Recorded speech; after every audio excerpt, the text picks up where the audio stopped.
بسم اللہ الرحمن الرحیم وقال اللہ لا تتخذوا الہین اثنین انما هو الہ واحد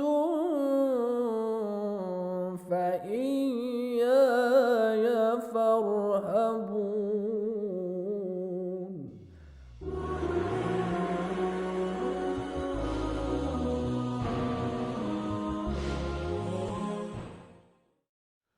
اعوذ باللہ من الشیطان الرجیم، بسم اللہ الرحمن الرحیم، الحمد للہ رب العالمین، والصلاة والسلام علی اشرف الانبیاء والمرسلین وآلہ الطیبین الطاہرین المعصومین۔ عزیزان گرامی، صفات سلبیہ میں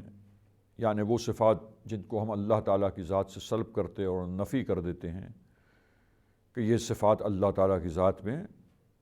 اس خالق کائنات کے وجود میں یہ نہیں ہو سکتی یہ صفات، کیونکہ عیوب ہیں، نقائص ہیں، ان کی نفی کر دیتے ہیں۔ دوسری صفت سلبی جس کو بیان کیا جا رہا تھا وہ ہے جسم ہونا۔ بس جسمیت کی اور جسم رکھنے کی ہم نفی کر دیتے ہیں اللہ تعالیٰ کی ذات سے، اس کے وجود سے، کہ اللہ تعالیٰ جسم نہیں رکھتا، جسمیت رکھنے والا وجود نہیں ہے اللہ تعالیٰ کا، اس کے وجود سے ہم اس صفت کو سلب کر کے نفی کر لیتے ہیں، کہتے ہیں کہ جسم اللہ تعالیٰ کی ذات میں، اللہ تعالیٰ کے وجود میں نہیں ہے جسم ہونا، یہ جسم ہونے کی صفت اللہ تعالیٰ کی ذات میں نہیں پائی جاتی، اس کے وجود میں نہیں ہو سکتی، بس وہ جسم نہیں رکھتا۔ اور جسم کی تعریف بیان ہو گئی کہ جو جگہ گھیرنے والی چیز ہو، اور دلائل عقلی جو تھے، جو دلیلیں پیش کی گئی تھیں آپ سامعین کرام کی خدمت میں، 2 دلیلیں بیان ہوئیں۔ اور دوسری دلیل عزیزان گرامی جو پیش کی گئی تھی کہ اگر ہم یہ فرض کریں کہ معاذ اللہ تعالیٰ جسم رکھتا ہے اور وہ جسم رکھنے والی ذات اور ہستی ہے، اور جسمیت کو فرض کریں معاذ اللہ خداوند متعال کے بارے میں، تو پھر جسم اس کو کہتے ہیں کہ جو مکان کا نیاز مند ہوتا ہے، ضرورت مند ہوتا ہے، مکان کی اسے ضرورت ہوتی ہے، بغیر مکان کے جسم نہیں ہو سکتا۔ کہاں جائے گا جسم؟ جگہ گھیرنے کے لیے چاہیے، اسے جگہ کا محتاج ہوگا، مکان کا محتاج ہوگا۔ اسی طرح جسم جو ہے وہ زمانے کا بھی محتاج ہے کہ زمانے میں وجود میں آتا ہے جسم، اور ایک زمانے میں، ایک مدت میں اس کا جسم جو ہے وہ ہوتا ہے ہر موجود کا، لہٰذا مکان اور زمان کا نیاز مند جو ہو اور محتاج جو ہو وہ کون ہے؟ ممکن الوجود ہوتا ہے۔ بس وہ ذات جو واجب الوجود بذات ہی ہے اور تمام عالم کی خالق اور کائنات کی مالک ہستی، وہ ذات، وہ ہستی، وہ موجود، وہ پروردگار عالم جو تمام عیوب سے پاک، منزہ اور مبرہ ہے، وہ کسی بھی اعتبار سے، کسی بھی طریقے سے کسی چیز کا محتاج نہیں ہے، لہٰذا وہ مکان کا اور زمانے کا محتاج نہیں ہے۔ بس پتہ چلا کہ وہ واجب الوجود بذاتہ لذاتہ کی ہستی، جس کے وجود کو ہم نے عقلی دلیل سے سمجھا ہے، ادراک کیا اور یقین حاصل کیا ہے، اس کے بارے میں عزیزان گرامی وہ ہستی مکان کی محتاج نہیں ہے، زمانے کی محتاج نہیں ہے، لہٰذا وہ ذات جب محتاج نہیں ہے، اس کا مطلب وہ جسم نہیں ہے، کیونکہ جسم زمانے کا اور مکان کا محتاج ہوتا ہے۔ اور اسی کے تسلسل میں 1-2 نقطے جو رہ گئے تھے سامعین کرام کی خدمت میں پیش کر نہیں سکے ہم پچھلے پروگرام میں، اور وہ آج اس کو مکمل کرتے ہیں ہم اپنی گفتگو کو۔ توجہ فرمائیے گا ناظرین کرام کہ جو بھی چیز جسم ہو، جس شے کو بھی ہم یہ فرض کریں کہ وہ جسم ہے، جسم رکھنے والی ہستی ہو، اگر واجب الوجود کے بارے میں اس کو فرض کریں معاذ اللہ، تو اس کا نتیجہ کیا ہوگا کہ واجب الوجود ہم نے کہا کہ مکان کا محتاج ہو جائے گا، کیونکہ جسم کے لیے تو مکان ضروری ہے، بغیر مکان کے تو جسم ہو نہیں سکتا۔ کہاں جائے گا جسم؟ جسم کہتے اسے ہیں کہ جو مکان کے ساتھ وابستہ ہو،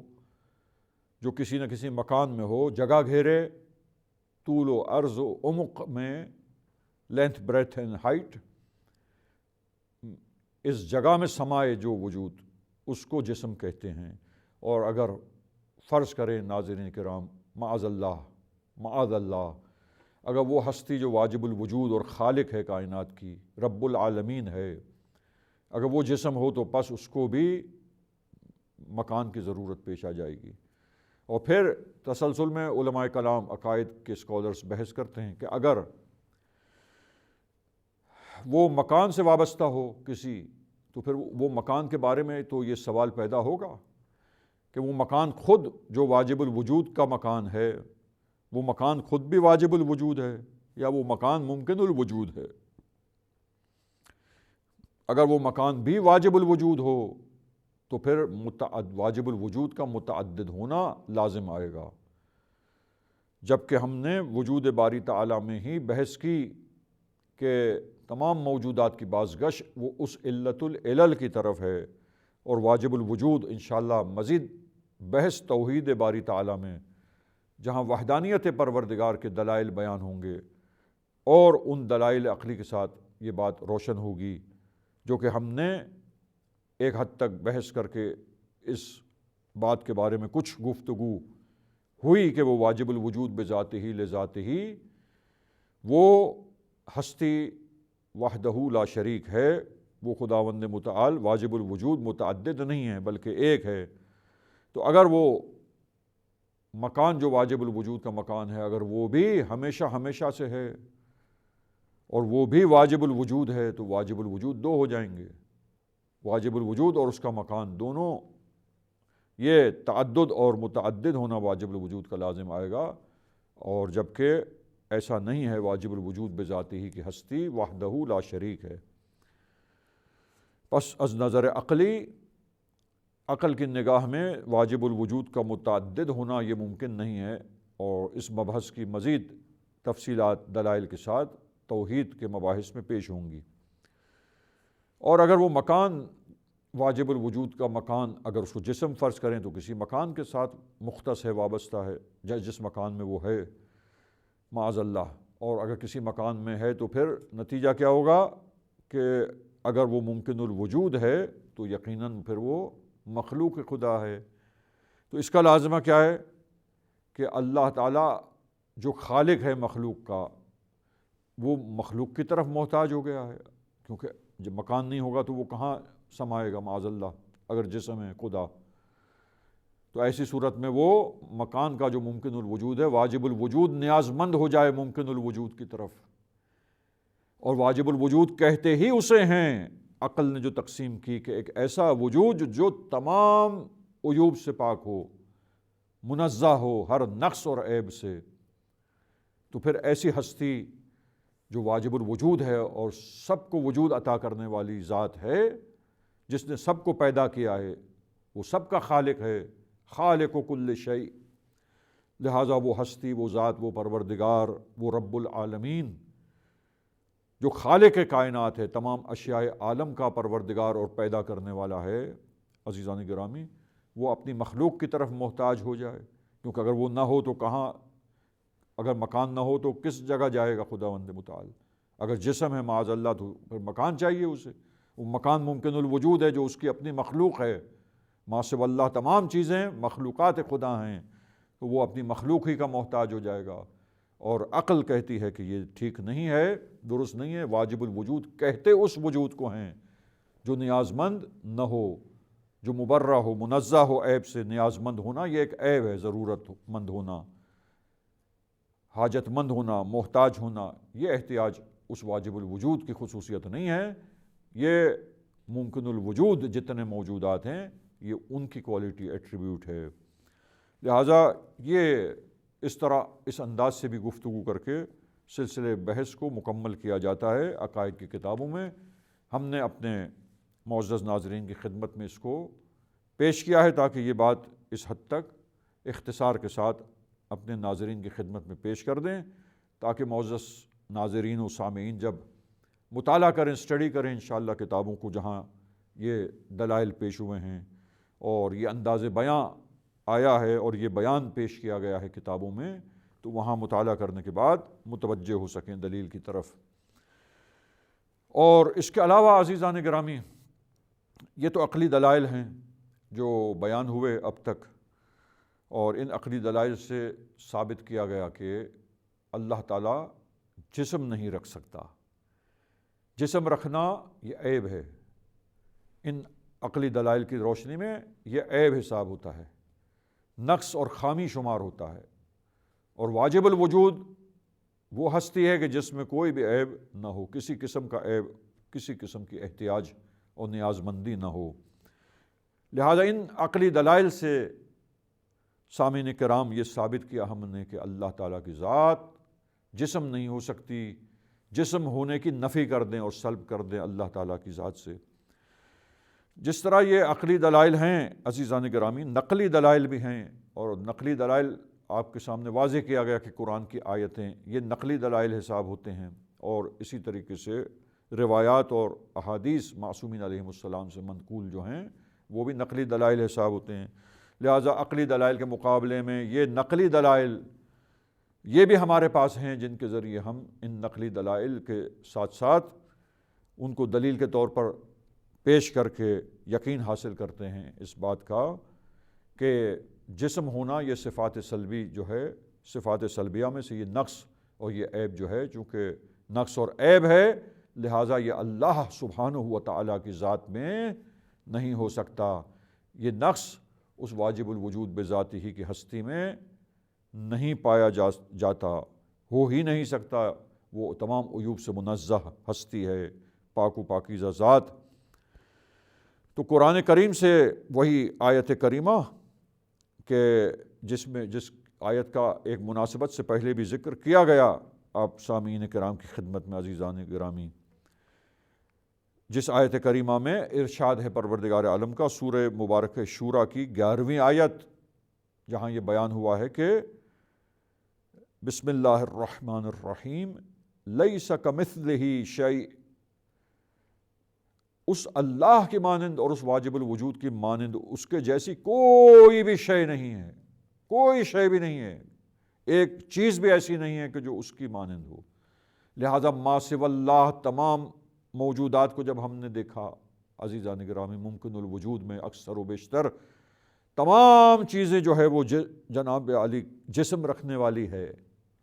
بس جسم رکھنے والی چیزیں جو مرکب ہوا کرتی ہیں اجزاء سے، تو یہ اجزاء سے مرکب ہونا یہ اشیاء کی خصوصیات ہیں جو مخلوق خدا ہے۔ یہ تو ان چیزوں اور ان موجودات کا وصف ہے جن کو اللہ نے پیدا کیا ہے اپنی قدرت سے، اپنے علم سے۔ تو عزیزان گرامی، ان موجودات میں سے کسی کی مانند بھی نہیں ہے وہ برتر و بالا ذات پروردگار عالم کی۔ بس کیا پتہ چلا، اس آیت نے بتلایا کہ بس جو کچھ خصوصیات و صفات